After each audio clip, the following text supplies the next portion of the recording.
Assalamualaikum warahmatullahi wabarakatuh. Perkenalkan, nama saya Rosidin. Saya dari Fakultas Ekonomi Prodi Akuntansi semester 5C.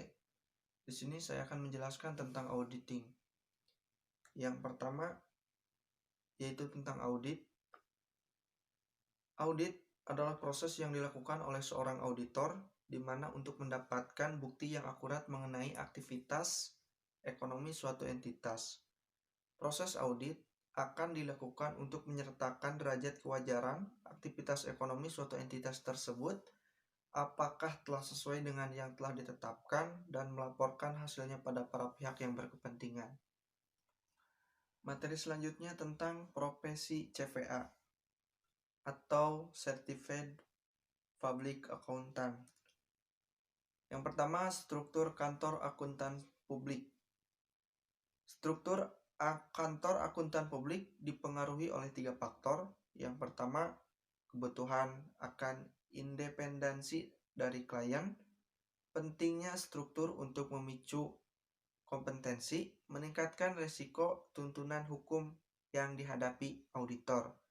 Menurut PMK 17 tahun 2008, struktur organisasi KAP adalah perusahaan, perorangan, dan persekutuan. Selanjutnya, Institut Akuntansi Publik Indonesia atau IAPI. IAPI berwenang menetapkan standar dan aturan mengenai standar audit, standar kompilasi dan review, standar atestasi lainnya, dan kode etik. Fungsi lain IAPI adalah menyusun dan menilai ujian sertifikasi akuntan publik, melakukan riset, mempublikasikan bahan-bahan mengenai topik-topik yang berkaitan dengan akuntansi, audit, jasa atestasi, jasa asuransi, jasa konsultasi manajemen, dan juga melaksanakan berbagai fungsi pendidikan. Selanjutnya, standar audit yang berlaku umum.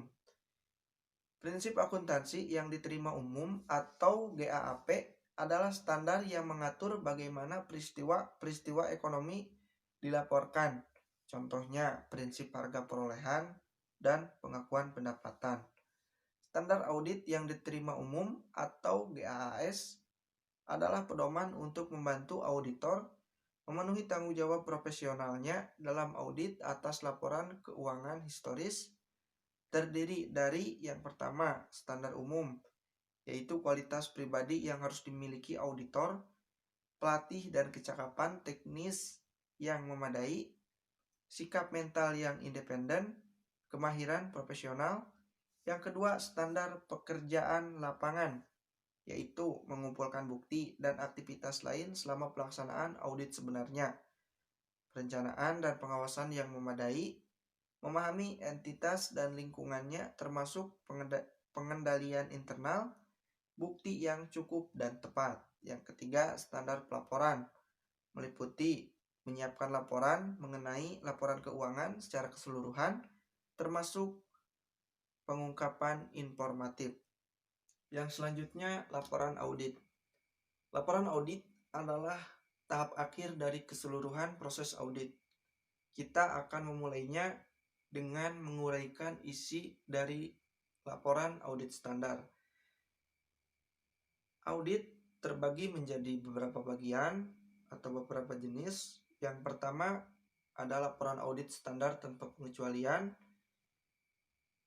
Bagian dari laporan audit standar tanpa pengecualian, yang pertama, judul laporan, alamat laporan auditing, paragraf pendahuluan, paragraf ruang lingkup, paragraf pendapat, nomor KAP, dan tanggal laporan audit.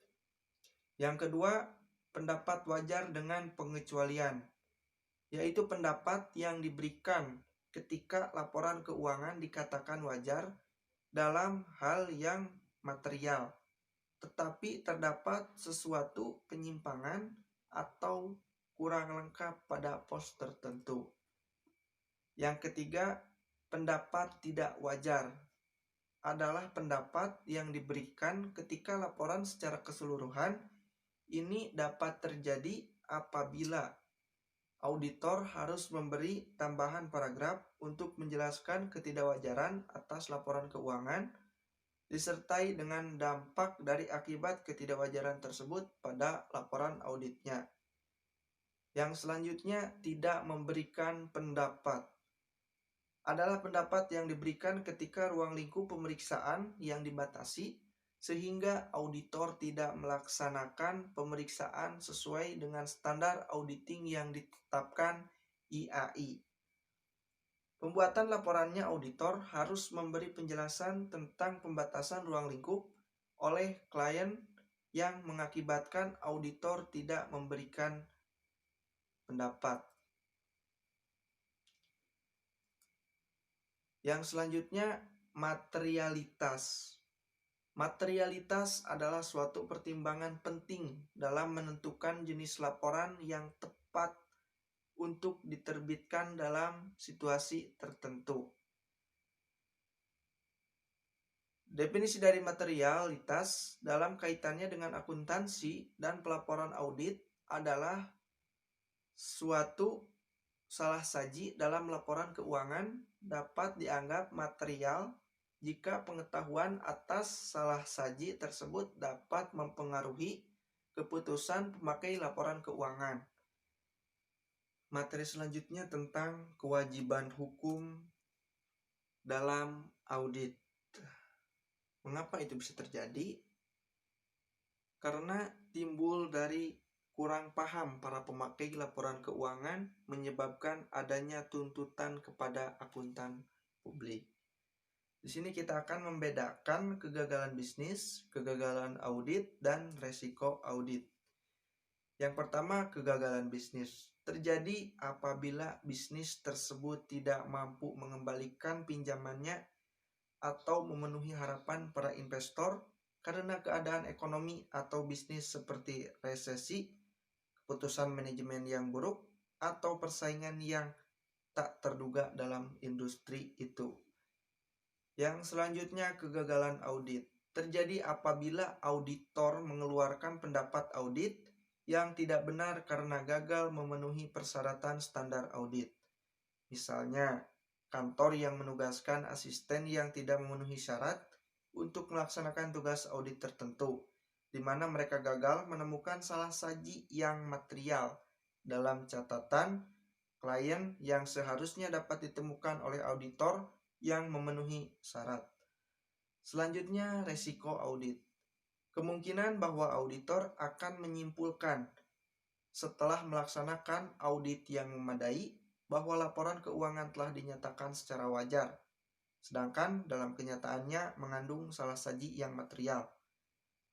Resiko audit dapat dielakkan karena auditor mengumpulkan bukti hanya atas dasar pengujian dan karena kecurangan yang disembunyikan dengan baik sangat sulit dideteksi. Seorang auditor mungkin saja menaati seluruh standar auditing, namun masih gagal mengungkapkan salah saji yang material akibat kecurangan. Selanjutnya, konsep-konsep hukum yang mempengaruhi kewajiban. Jika akuntan publik gagal dalam menjalankan tanggung jawabnya, klien dapat menuntut. Yang pertama, konsep orang bijak. Adanya kesepakatan antara profesi akuntan dan pengadilan bahwa auditor bukan menjamin atau menerbitkan laporan keuangan. Auditor hanya diharapkan untuk melakukan audit dalam kemahiran dan tidak diharapkan benar 100%. Standar kemahiran disebut sebagai konsep orang yang bijak. Hal ini dikemukakan oleh Colley on Tors. Yang selanjutnya, kewajiban atas tindakan pihak lain. Para partner mungkin juga bertanggung jawab atas pekerjaan yang mereka andalkan menurut undang-undang keagenan. 3 kelompok auditor yang paling mungkin dilakukan adalah para karyawan, kantor akuntan publik yang ditugaskan untuk melakukan sebagai pekerjaan, dan para spesialis yang dihubungi untuk menyediakan informasi teknis. Jika seorang karyawan melakukan audit yang tidak memadai, partnernya dapat ikut bertanggung jawab atas kinerja karyawan tersebut. Selanjutnya, sumber kewajiban hukum. Yang pertama, kewajiban kepada klien, kewajiban kepada pihak ketiga, kewajiban sipil menurut Undang-Undang Sekuritas Federal. Yang keempat, kewajiban kriminal. Materi selanjutnya yaitu tanggung jawab dan tujuan audit. Tujuan pengauditan laporan keuangan. Yang pertama, pemberian opini atas kewajaran di mana laporan tersebut telah disajikan secara wajar dan segala hal yang material, posisi keuangan, hasil usaha, dan arus kas sesuai dengan prinsip-prinsip akuntansi yang berlaku umum di Indonesia.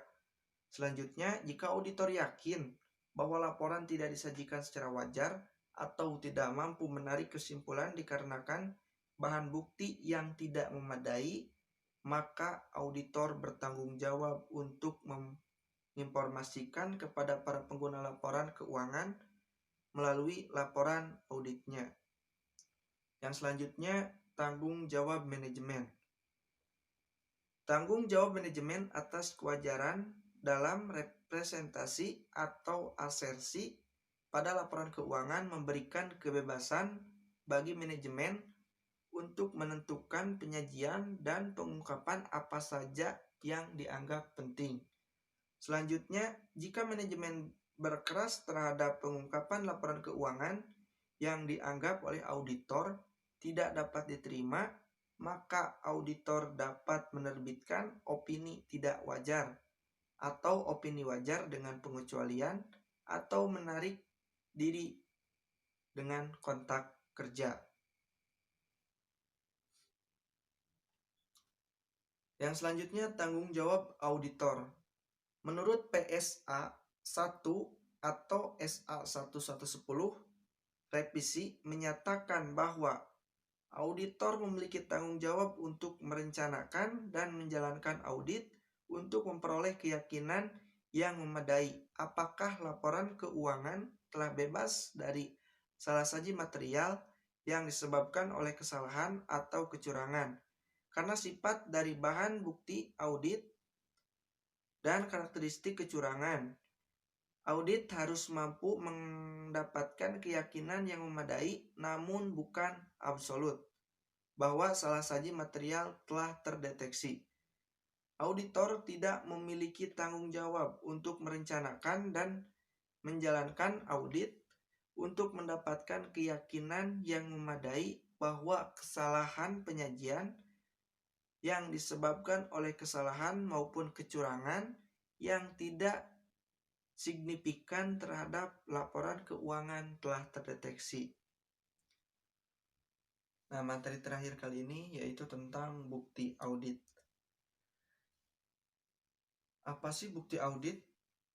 Yaitu setiap informasi yang digunakan oleh auditor untuk menentukan apakah informasi di audit telah dinyatakan sesuai dengan kriteria yang ditetapkan, mencakup informasi yang persuasif, perhitungan auditor atas sekuritas yang dapat diperjualbelikan, informasi kurang persuasif, eks-respon atas pertanyaan-pertanyaan dari para karyawan klien.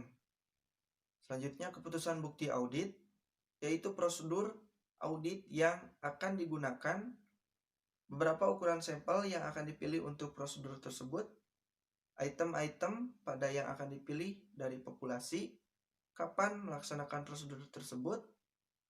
Yang selanjutnya, ketepatan bukti, yaitu ukuran mutu bukti yang berarti relevansi dan reliabilitasnya memenuhi tujuan audit untuk kelas transaksi, saldo akun, dan mengungkapkan yang berkaitan.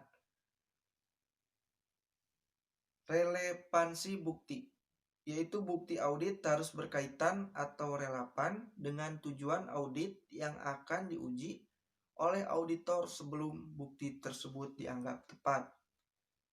Selanjutnya, reliabilitas bukti. Bukti harus dapat dipercaya atau layak dipercaya.